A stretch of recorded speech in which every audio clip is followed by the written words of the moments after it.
అనగా అనగా ఒక అడవిలో జింక కాకి ఎంతో స్నేహంగా ఉండేవి.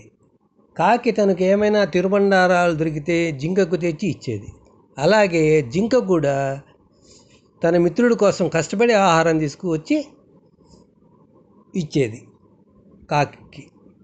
ఇటువంటి వీరి స్నేహం ఆ అడవిలో చాలా జంతువులకు ఎంతో ముచ్చటగా ఉండేది.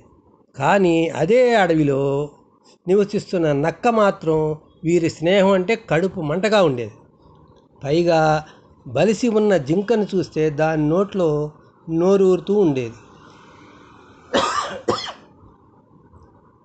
కానీ తెలివైన కాకి దాని ప్రక్కన ఉండటం చేత దాన్ని చేరుకోవడానికి నక్కకు అవకాశం ఉండేది కాదు. జింక మాంసం తినడానికి ఉపాయం ఆలోచించింది గుంట నక్క.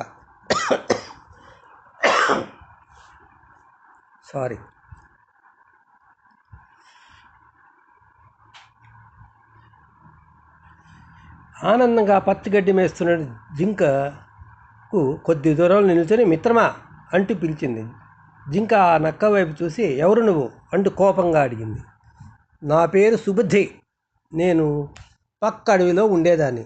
అక్కడ పులులు సింహాలు తిరిగిపోయినాయి, అందుకే ఆ అడవి వదిలేసి వచ్చేసాను.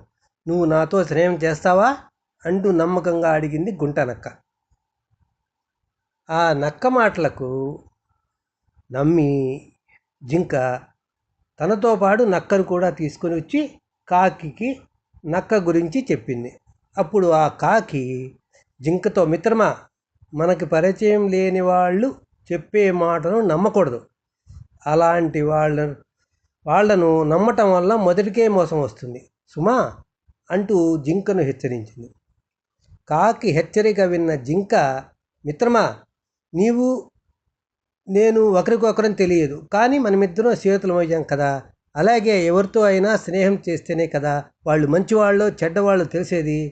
అనవసరమైన అనుమానాలతో మనతో స్నేహం చేసేందుకు వచ్చిన వాళ్ళని వెళ్ళగొట్టడం మూర్ఖత్వం అంది కోపంగా జింక. జింక మాటలకి కాకి బాధపడి మిత్రమా, దీని వలలో నీవు చిక్కుకోవద్దు. అలా చేస్తే నీ గతి పిల్లి వల్ల మోసపోయిన ముసలి గద్ద వలె అవుతుంది అంది. ఎవరా పిల్లి, ఏమా కథ అడిగింది జింక. ఇది రేపు తెలుసుకుందాం.